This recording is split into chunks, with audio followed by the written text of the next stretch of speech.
आता मी काय म्हणतो, तुमचा रहदारीचा मार्ग इथेच हा आहे ना? इथंच 12 महिने 12 महिने 12 महिने 12 महिने. हा, 12 आता महिने. तुम्ही खायचे वगैरे काय असते वस्तू वगैरे ते मग काय म्हणजे आपलं- खायचं वगैरे का भात वगैरे मग हा काय? भात बीत घेऊन येतो ना खालून घेऊन येता? हा खालून. म्हणजे तुम्ही खाली गावामध्ये राहता, म्हणजे गावामध्ये. गावामध्ये घर आहे तुमचं? हा घर आहे घर आणि आहे. पण तरी पण तुम्ही 12 महिने गडावरती असता हा तुम्ही? 12 महिने 12 महिने 12 कधी महिने. कधी जातो काय हा हा.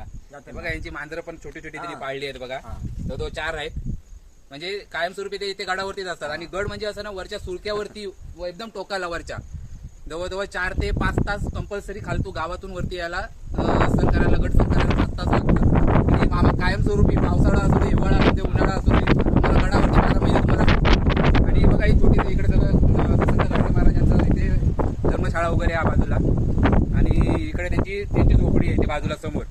आणि त्याच्याकडे गुळाची चाय वगैरे भेटते. गुळाची चाय भेटते, एक नंबर चाय भेटते. तुम्ही कधी आला तिकडे त्यांच्याकडे आवर्जून गुळाची चाय पिया, एक नंबर बनवतं ना.